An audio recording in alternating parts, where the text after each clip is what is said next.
Chattanooga, Tennessee, David Toulis.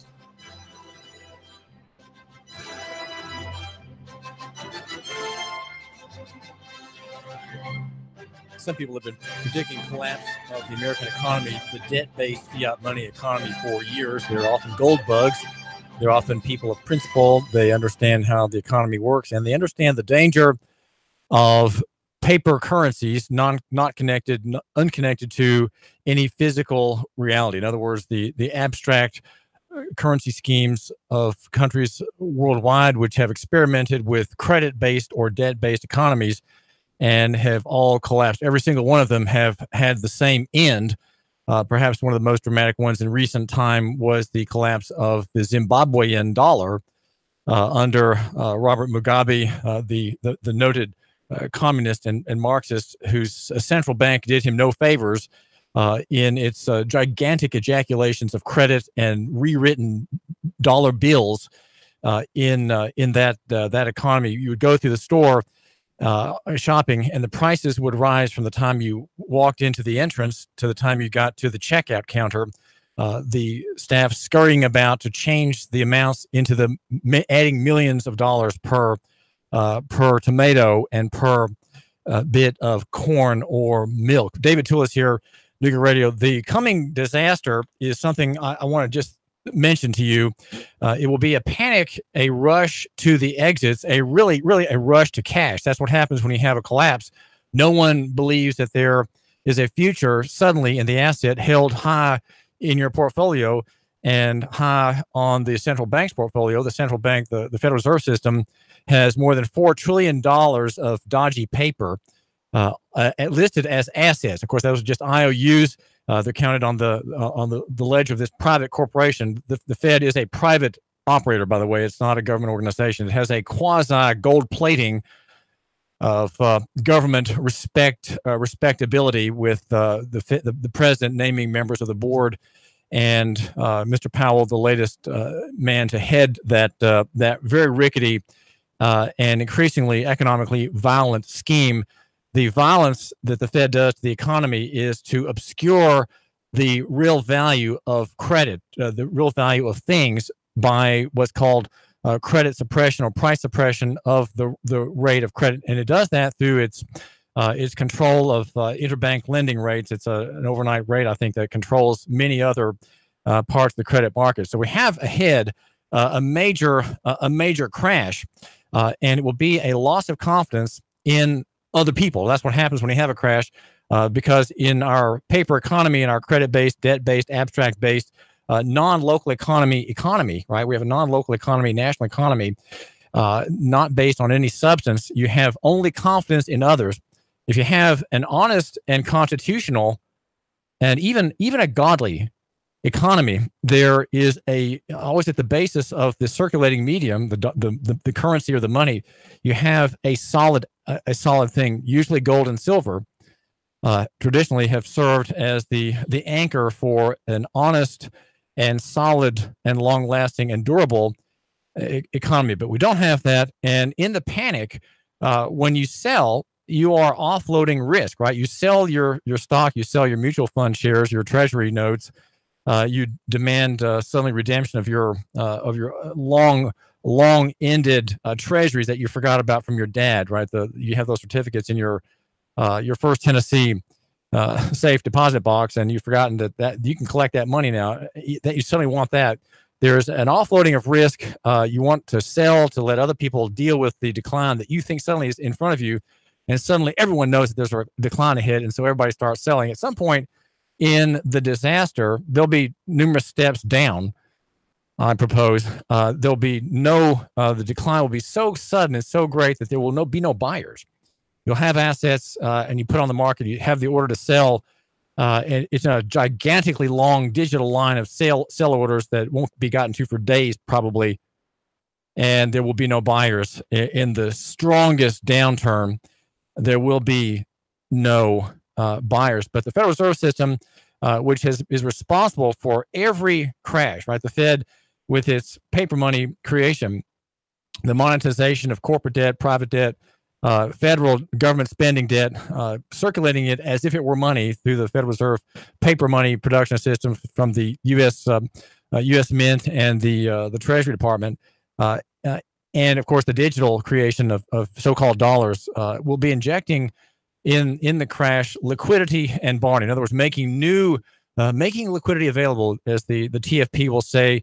They'll be the same writers who've been writing the same story for 20 years, telling the same thing again as they did in 2008. The cannon is loaded, and the question is, what will the match be to set off the whole thing, to set off this loss of confidence? That will be, of course, contagion. As the banking sector realizes you have a contagion, everything is suddenly in jeopardy. And so Blarney, you have liquidity, and Blarney is the talk of the Warren Buffetts, the presidents. The former Fed chairman, Janet Yellen, will come forward and say, I've been reviewing our books, and we are a solid, very solid American economy. There is ahead a liquidity crisis. And in the meantime, we have questions here about our lives here in Chattanooga and Hamilton County. And so my argument is not so much to raise the terror of that, the specter of the collapse, though we will be doing that today. We're going to be talking with the editor of an important financial newsletter that has long been discussing this, though I would say with a bit more, maybe with not enough optimism and not enough providing the readers of that noted advisory letter with the sense of what you can do now and how it really is a positive event. The disaster in the enemy's economy, right? The disaster in the economy of the good people will take you down. You, my listener, will take you down so long and as long as you believe in them, you are confident in them, and your future and your your life and your hopes are bound up in their prosperity. And if you're a dependent on the good people through their social security systems, through their SSIs, you are vulnerable to being sold out. The average Social Security benefit is $1,300 per month, $16,000 per year, and a third of the people who are in the retirement world, people who are retiring or retired, a third of them rely strongly on that asset. Is there an answer? How do we to deal with these gloomy prospects? Right, these are extraordinarily gloomy prospects. And though I like President Trump on many things that he does, we are the Trump station here at 92.7. David Toulis, we are the Trump station because we like the maverick. We like the man who's unpredictable. We like the man who is so, in ways, so against many aspects of a conflicted deep state that they want to kill him, right? They want to kill him and they want to destroy him. And that's why Trump's ratings keep rising, because people understand that he is sort of against them, right? Against the good people. That's why people like you say, all right, Trump, let's just get him, just defy them, throw them out of your news conferences, whatever it takes. You are the man of the hour, just like Robert Kennedy or John F. Kennedy was the man of the hour. And he was assassinated by people with a paper money cartel interest behind the dimpled finger that pulled the rifle trigger, or several rifle or two rifle triggers in his execution in Dallas. Where are the answers? Well, here are the answers. Okay, the answers are they're in pieces. Okay, and I can't give all of them at once. And so, what I propose to do here on the David Toulis Show is to just suggest some of the things that are in our favor, right? In our favor. And I want to mention Heather. Heather is a woman who works at the East Ridge Sonic. And yesterday, I had missed breakfast, and I thought I've got to have a hamburgers to eat. So I went by the Sonic in East Ridge, and I like to make conversation with people. So I, since my window on the left front doesn't work, in my wonderful yellow Hummer, our Nougat Radio 92.7, fabulous, scary, mighty Hummer, the rolling billboard for news, talk, and sports. That's us, right? The NASCAR station. I had to pull the car up, get out, just climb all the way down to the tarmac and stand there at the window. And Heather came and she said, I'll be with you in just a minute. Now, here's Heather. She's a woman who has a couple of associate's degrees at least. She worked in social services, and I said, Heather, why are you selling hamburgers? Why are you here? Well, she didn't tell me the whole story. I'm sure there may have been, a child involved. Who knows? She just had to have some kind of cash flow from employment, so she signed on with Sonic. And I said, why are you here? And so she told me a little bit about herself as I was paying her and waiting for my warm sack to come from the cook there at the Sonic in East Ridge. And here's, in a nutshell, here's why Heather is there. She says she couldn't stand to be a social worker. What happened? Well, she didn't want to be involved effectively in the trafficking of children. And I stared at her. I thought, well, boy, that's just amazing. And I said, well, here I am. I'm in the radio business, and I want to kind of say what we stand for here at Nooga Radio. I said, well, ma'am, I really appreciate hearing that. And I said, it's funny you say that, because I've not investigated this area enough as I think I'm the number 4 journalist in Chattanooga as far as credibility and significance. Dave Flessner is probably at the top of the heap, and Judy Walton, both as newspaper, are probably number 2. David Carroll, TV3 is probably number 3, tied with John Wilson at Chattanooga.com. I think those are the kind of the leading figures in the press and or media here in Chattanooga. So I'm probably behind that stack. That would put me either at number 5 or number 4. So I'm trying to get up to number 1, right? With your help, you my listener. If you tell a friend about me, guess what? I have doubled my listenership, and I love big jumps in numbers like that. So just you, my listener, help me out. Double my numbers today. Tell a friend about David Toulis here at Nooga Radio. So Heather at Sonic said she couldn't stand it anymore being involved with families that are breaking up or being broken up by the state. I said, Heather, my analysis in short form is that the largest human trafficker in Tennessee is a corporation called the state of Tennessee. And I said, well, it's my understanding that the state has to have about 9,000 people in the system at any time, because that's where its federal dollars come from, and it kind of maxes out past 9,000, and so it makes sure it's always in that range. And we're talking here about state kidnapping, okay? And Heather was repulsed by that. So the point I'm making about economic collapse is that, listen, you'll find in the oddest places people of great value. So here's Heather serving hamburgers for a corporate chain in East Ridge who has degrees in social work. And Heather had moral integrity enough to quit. She had moral integrity enough to leave that line of business serving the state of Tennessee, and is in a potentially, you would say, it's a humiliating line of work, right? You'll find people like that all over. And so that's where our solution is to the disaster ahead. People. The solution to the disaster in your life, think of your money getting cut off. You're losing your job, right? When suddenly the credit bulge ends and the balloon starts to pop, guess what happens? What flees the economy is cash. And people who have cash will be ahead. People who have debts will be behind, and they will be going into bankruptcy. They'll have to file bankruptcy. 800-8949, 800-8949. So the answer to a lot of these disasters that are ahead, the main one is loss of confidence in the system and a crash in the equities. Okay, a crash in the equities and a seizing up, just as in 2008, which presages Venezuela, North America. That's what we have, a Venezuela, North America ahead. And we're going to hear in a minute about nuclear quantitative easing and what that means. That is something that can be done as it was done in Zimbabwe under President Robert Mugabe.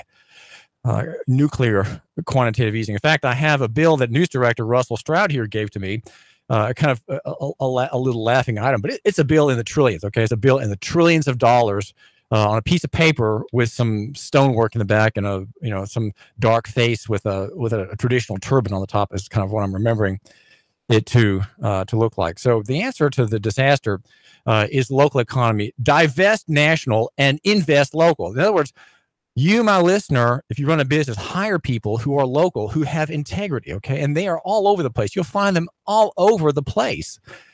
And here we have this treasure of a soul, Heather, handing me my warm hamburger. It was very good, by the way, delicious hamburger from Sonic in East Ridge. You go and get one. And it was given to me by a woman of integrity who could not stand to be any longer connected with state child trafficking. And I think that's just really tremendous. Now, also speaking of East Ridge, Dick Cook, the intrepid reporter and publisher of East Ridge News Online, has a story today at East Ridge News Online about Mayor Brent Lambert, a resident here named Laura Seneker had a complaint filed about him regarding some donations for his campaign. Stephen Greer was hired by East Ridge and looked at all the investigations filed by Laura Seneker, and he has a 2-page report clearing Brent Lambert, the mayor here of the city in which our station resides, of any implication of wrongdoing. And Dick has the story. Just make sure you go there for the details. And let's see if I can find a quote. As for the $5,000 in campaign contributions by 3 developers and others being received, Greer found that Lambert had sent out invitations to a fundraiser that was slated for June 10, 2017. The invitations were sent prior to the June 2 meeting, Greer noted. And he goes on to say that while an argument could be made that these contributions might reasonably be interpreted as an attempt to reward the mayor for his past action, i.e. the yes vote to approve the construction estimate for the project, the tax development zone, which is prescribed in the ordinance, in my opinion, under the facts recited herein, that would be a strained construction of the best of these facts. Steve Greer writes in his findings further, what motivated the 3 principals of this developer to make $1,000 contributions each to Mayor Lambert would be sheer speculation. So we have a good ruling, a good opinion in favor of Brent Lambert by Steve Greer. Steve Greer has an office in Dunlap, and if you recall, he is the party that represents the city of Dunlap in its harassment of Carol Gaddy. So that's a separate story. So again, we have in the solution to the disaster ahead, there are solid individuals in private life, and then as we are reading here, solid individuals in public life as well, whose actions where you effectively have to have donations to support your campaign. You have to have confidence in the community and of the community and people in it who give you money to pay for your signs and pay for advertising and so on. That's just the way it is. And Steve Greer, who in another context is sort of the bad guy, right? In the Carol Gaddy story, here he is. That's not part of this. That story is not part of this one. And at East Ridge News Online by Dick Cook, read about that here in East Ridge. And he says, as with all political issues, Steve Greer says, I fully understand that it takes time to gather the facts and to get the truth out. Well, this is Brent Lambert. Still, it has been very difficult for me and my family to remain silent in the face of baseless and politically motivated accusations. Brent Lambert here. I look forward to continuing my hard work on behalf of the people of East Ridge. So there's the solution to the disaster financially in the financial sector is going to be in the end personal relationships and solid, I would say, physical assets. Now that I don't give financial or investment advice, but part of that would be I would suggest local investment in your business. Like we're gonna talk with a couple of people who run a restaurant in East Ridge. They've put their life savings into their restaurant, and that's what I would recommend. Gold and silver would be part of that, but then other things that are of physical nature, all favorable to you, and this national story I think is really very interesting. And I want to just mention this morning I spent about 4 hours this morning after Panera Posse, which is a group of dads, homeschool dads, and others who meet for coffee and bagels every Friday morning in Hickson. And you, my listener, it's just, if you join us, that'll increase our group by 1. And that would make our number, 5 or 6. It's always a very small group, but you can. I get to know these men. One works in the city. One is runs a small parking lot restoration business. One is a bus driver, Matt, a bus driver, and one is a writer. And there's me, the writer, the blogger with the biggest pen, right, in Chattanooga, and the blogger whose bow tie today. I want you to know that I've got my pink bow tie on, and it's got a frayed mark on it. And Jeanette, my lovely, lovely, lovely Jeanette, just hasn't gotten in her busy book acquisition schedule. She's a kind of natural-born librarian who's a bibliophile, loves books. She hasn't trimmed off the excess aging wear on my bow tie. But anyway, that is me today with my bow tie. Oh, my time is gone. Oh, well, listen, we're going to find out. We're going to find out about olive branch Mediterranean, and we'll talk about some other things. Airbnb. My Airbnb is. If you're being harassed under the Airbnb ordinance in Chattanooga, guess what? You've got a treasure, and the treasure is this. You got to listen now. It's called standing. You have standing, and you can do something with it to overturn it for the benefit of all. 3, 2, 1. Chattanooga Radio. Digital FM 95.3 HD4. 92.7 FM's news now. He's been arrested 55 times in 19 years. Now Gary Little is charged with aggressive panhandling, trespassing, and public intoxication. The manager for City Cafe told the Chattanoogan that he had an altercation with Little in the park.